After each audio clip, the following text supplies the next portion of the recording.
भाई आपका भी बहुत शुक्रिया। आपकी एक बड़ी खूबसूरत काविश है और एक जो कंटिन्यूइंग प्रोफेशनल डेवलपमेंट है सारे वकला की, क्योंकि माशाल्लाह सारे जितने भी दोस्त हमारी बहनें यहाँ पे तशरीफ़ फरमाएँ, दी आर ऑल लॉ ग्रेजुएट्स।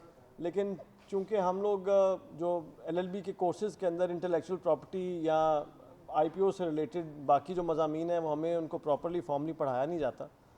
तो ये शॉर्ट कोर्सेज़ हैं, लेक्चर्स हैं, जिनकी बदौलत हम आगाही हासिल करते हैं इन लॉज की बाबत। इसके अंदर कोई क्या सराई नहीं है या जो इसकी इम्पोर्टेंस है इंटेलेक्चुअल प्रॉपर्टी लॉज की, उसको अंडरमाइन नहीं किया जा सकता। कोई भी इकॉनमी जो अब ग्रो कर रही है वो इनोवेशन के बेसिस के ऊपर ग्रो कर रही है, और इनोवेशन का और इंटेलेक्चुअल प्रॉपर्टी का, इंटेलेक्चुअल प्रॉपर्टी राइट्स का आपस में चोली दामन का साथ है। आप इस बात से अंदाज़ा लगा सकते हैं कि यकीनन आप जानते ही होंगे कि यूनाइटेड स्टेट्स ऑफ अमेरिका है, उनकी जो it is the world's biggest economy, और उसके अंदर सबसे बड़ा शेयर जो है वो इंटेलेक्चुअल प्रॉपर्टी का है, क्योंकि अमेरिका के अंदर इनोवेशन बेस्ड एक इकॉनमी है जिसके अंदर मुख्तलिफ जो सॉफ्टवेयर्स हैं या बाकी टेक्नोलॉजी है उसकी बेसिस के ऊपर डेवलपमेंट होती रहती है, दवाइयों की फील्ड में डेवलपमेंट होती रहती है, जो ज़रिए अद्वियात की फील्ड में डेवलपमेंट होती रहती है, और उन अद्वियात को, उन इन्वेंशंस को, चाहे वो टेक्नोलॉजी या हो या सॉफ्टवेयर हो, उन इन्वेंशंस को पेटेंट कराया जाता है या कॉपीराइट कराया जाता है, और उसके बाद ट्रेडमार्क के ज़रिए भी उन इन्वेंशंस को प्रोटेक्ट किया जाता है।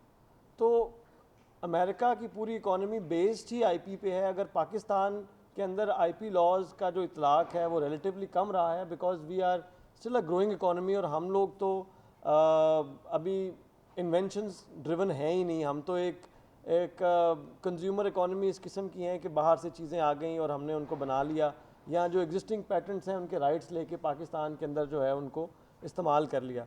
तो ये बड़ी खुशाइन बात है कि आप सब दोस्तों की इंटरेस्ट इस सब्जेक्ट के अंदर है। इट शोज़ कि पाकिस्तान के अंदर अब एक ग्रोइंग नीड है इंटेलेक्चुअल प्रॉपर्टी लॉज की और इंटेलेक्चुअल प्रॉपर्टी लॉयर्स की। अमेरिका के अंदर एक हमारा कोर्स हुआ था जिसके अंदर स्टेट डिपार्टमेंट की तरफ से मैं भी सिलेक्ट हुआ था। कुछ ये साउथ एशिया के ममालिक थे उसके अंदर, तो बांग्लादेश था, इंडिया था, अफ़गानिस्तान था, उसके अंदर पाकिस्तान को मैं रिप्रेजेंट कर रहा था। It was a very interesting 21 day course on intellectual property which was organise by the state department. और उसके अंदर उन्होंने हमें मुख्तलिफ जगहों पे लेके गए, मुख्तलिफ इन्फोर्समेंट एजेंसीज़ के पास लेके गए, और उन्होंने बताया कि कैसे इंटेलेक्चुअल प्रॉपर्टी लॉज को हम यहाँ पे इन्फोर्स करते हैं। फिर मुख्तलिफ जो अटॉर्नीज़ के पास लेके गए, वहाँ पे जो ट्रेडमार्क फ़ाइल करते हैं या उनके अलग एक शोबा है, उसके अंदर जो पेटेंट फ़ाइल करता है उसका ट्रेडमार्क वाले से कोई ताल्लुक नहीं है, क्योंकि वहाँ पे पेटेंट फाइलिंग इतनी कॉम्प्लिकेटेड है, ट्रेडमार्क के लॉज इतने कॉम्प्लिकेटेड हैं, ये इतना ज़्यादा काम है वहाँ पे कि एक बंदा दूसरे का काम नहीं करता। बट यहाँ पे भी चूँकि ये फील्ड ग्रोइंग है, मेरे इल्म में है, क्योंकि मैं भी बेसिकली कुछ कॉर्पोरेट सेक्टर की वकालत करता रहा हूँ, अभी भी कर रहा हूँ। तो पाकिस्तान में बड़ी कम फर्म्स हैं जो कि आईपी का काम करती हैं, और ये मैं सिर्फ इसलिए आपसे शेयर कर रहा हूँ कि आप में से कुछ दोस्त हैं जो शहर से, लाहौर से बाहर के भी हैं, आप अपने अपने एरियाज़ में जाके एक्सपर्टीज़ हासिल भी करना चाहते हैं और इस शोबे को अपनाना चाहते हैं। जब आप किसी शोबे में आना चाहते हैं तो ज़रूरी है कि आप सबसे पहले देखें कि लीडर्स कौन है इस शोबे के अंदर। सो कौन सी लॉ फर्म या कौन से वकील हैं जो कि आपको इस पर्टिकुलर एरिया में लीड कर रहे हैं। सो एक अली एंड एसोसिएट्स हैं जो कराची बेस्ड लॉ फर्म है, एक विलानी है that is also Karachi based. तो इनकी एक सेकंड जनरेशन लॉ फर्म्स हैं ये। यहाँ पे पंजाब के अंदर जो ज़्यादा काम है वो यूनाइटेड ट्रेडमार्क्स एंड पेटेंट्स, जो कि जज साहब भी थे, फ़ारूक साहब, उनका पूरा नाम है फ़ारूक इरफान साहब। सो फ़ारूक इरफान साहब ने वो फर्म बनाई, और फिर उनके भाई जो हैं वो उनका क्या नाम है जो अभी हेड कर रहे हैं उसको, फ़ारूक साहब के छोटे भाई हैं, अभी आल जस्ट नाम भी जेन में आ जाएगा।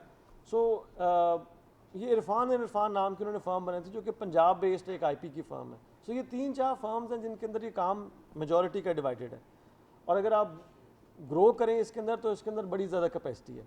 एक मैं ट्रिक आपको ज़रूर बताऊं, हसन इरफान खान नाम है उनका। सो हसन साहब जो है he is also one of the leading lawyers, जो कि पंजाब बेस्ड है। मैं नाम इसलिए बता रहा हूँ ताकि आप कभी मिलना चाहें उनसे तो आपको पता होना चाहिए कि अगर मैंने मशवरा करना है या ग्रोथ के लिए कोई बात पूछनी है तो मैंने हसन साहब के पास जाना है।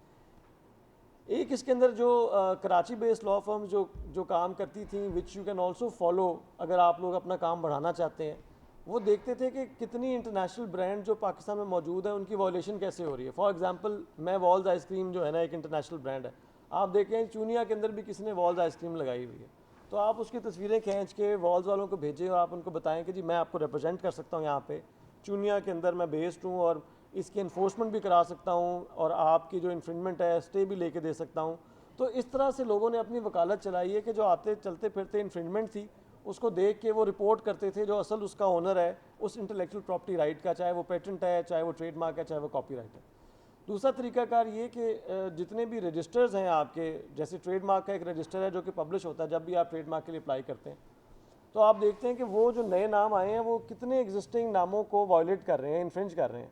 अगर फॉर एग्जांपल मैं पानी की एक नई बोतल निकालता हूँ, वो सूफ़ी को SOOFI सूफ़ी से करा देता हूँ, एक ट्रेडमार्क रजिस्ट्रेशन अप्लाई करता हूँ, तो आप असल सूफ़ी वालों को लिख सकते हैं अगर आप उसको देखेंगे जी आपकी ये वायलेशन आई और हम ये काम में स्पेशलाइज करते हैं। तो मैंने नोट किया कि इस तरीके से जो जिन फर्म्स का मैंने नाम लिया उन्होंने अपने काम को बहुत ज़्यादा बढ़ाया है। सो अगर आप इंटरेस्टेड हैं इस शोबे के अंदर तो ज़रूर आएँ।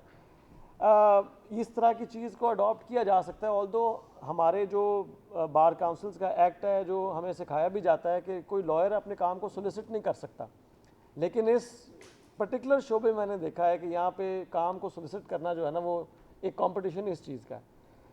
सो एनीवे ये तो ऑफ द कफ एक बात थी। I just want to congratulate you, आपने ये कोर्स पूरा किया, but it should just be the starting point of your discovery on intellectual property laws. ये एक बड़ी ज़हीम फील्ड है, इसके अंदर बहुत सारा काम भी है, आपको बड़ी शोहरत मिल सकती है और बड़े पैसे मिल सकते हैं, बिकॉज जितनी भी कॉरपोरेशंस हैं, बड़ी कॉरपोरेशंस हैं, हमेशा उनकी कॉपी की जाएगी जिनकी ब्रांड की कुछ वर्थ है, और जब कॉपी की जाएगी तो उनकी ब्रांड की वर्थ ख़राब होगी।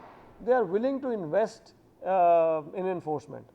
सो आप ज़रूर एक अपना एक शोबा भी इसमें फर्दर भी रखें ज़रूर, बिकॉज कुछ लोग हैं जो कि सिर्फ और सिर्फ कॉपीराइट से काम करते हैं, कुछ ट्रेडमार्क से करते हैं, तो आप अपनी स्पेशलाइजेशन ज़रूर रखें आप सब दोस्त जो।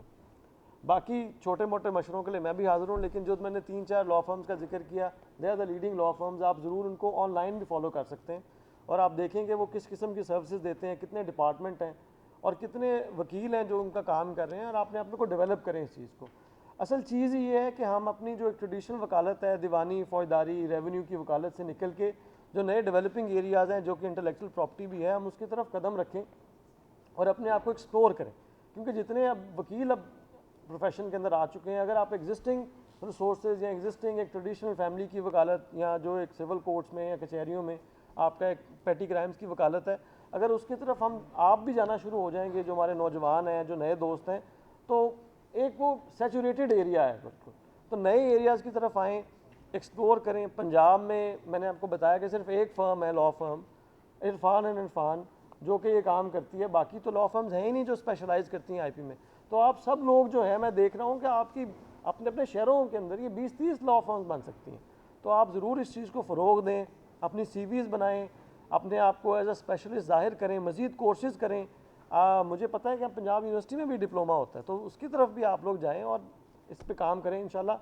आखिर के अंदर वंस अगेन हसीब भाई आपकी बड़ी अच्छी एफर्ट है, इट शुड कंटिन्यू, एक लेक्चर पे नहीं महदूद होनी चाहिए। आई वुड रिकमेंड कि इसके अंदर प्रॉपर एक वर्कशॉप होनी चाहिए जिसके अंदर आप अपने दोस्तों से फॉर्म्स फिल भी करवाएं, क्योंकि ये बड़ा इसकी असल चीज़ लिटिगेशन इंटरेस्टिंग है। पाकिस्तान में कम है आईपी की लिटिगेशन, लेकिन यहाँ पे आईपी ट्राइब्यूनल जो है वो पूरे पंजाब की जो लिटिगेशन है, to the best of my knowledge, वो इसी ट्राइब्यूनल में ये हो रही है।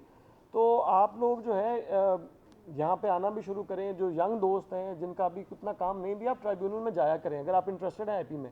आप देखें कि जिस मजमून में आपका एक इंटरेस्ट है उसकी लिटिगेशन किस किस्म की है, किस किस्म के डिस्प्यूट्स आते हैं वहाँ पे, और पब्लिक डॉक्यूमेंट्स हैं, कोई अच्छा वकील लगे उसके दावों की कॉपी करवा लें, उसके जवाब दावे की कॉपी कराएं, पढ़ें उसको कि उन्होंने कैसे लिखा हुआ है, इस डिस्प्यूट को रिजॉल्व कैसे किया हुआ है, यही आपका रिकॉर्ड है। तो मैं बता रहा था कि जितना भी ट्रेडमार्क कर लें या पेटेंट्स कुछ मुश्किल है, लेकिन कॉपीराइट और ट्रेडमार्क्स का एक घिसे पिटे फॉर्म्स हैं, वही फिल करने, एक दफ़ा फिल होकर आपके पास आ जाएं, नया फिल करना आपके लिए मुश्किल नहीं है। तो ये भी एक एक्सरसाइज असीब भाई, अगर फॉर्म सबको आप जरूर दें। रिक्वेस्ट करूंगा कि ये 7 डेज चली थी। अच्छा, इन्होंने form PM1 very good, fill करके उस पर भी इनको नंबर मिले हैं। ज़बरदस्त, इनका एग्जाम हुआ है 7 डेज के बाद, आईटी ऑफिस ने लिया। वेरी गुड, पहले वेरी 3 पोजीशन होल्डर्स को हम अवार्ड भी दे रहे हैं, वेरी गुड। उसके बाद हमने सर्वरी चलें। दी है, और ये 7 डेज में तमाम दोस्तों ने PM1 अपने ऑनलाइन वेरी इनको बताया कि ऑनलाइन भी कैसे फाइल करना है, सिर्फ ज़बरदस्त। मैनुअल नहीं, बस के तो आप कॉपीराइट्स पे भी कराएं एक वर्कशॉप। कॉपीराइट पे भी इंशाल्लाह से बात करेंगे, पहले हमने ट्रेडमार्क को पहचाना। Zabardast. Salini, thank you very much and congratulations to all of you completing successfully this course. Or inshallah, should be a stepping stone towards further courses and further professional development. Thank you very much, all of you.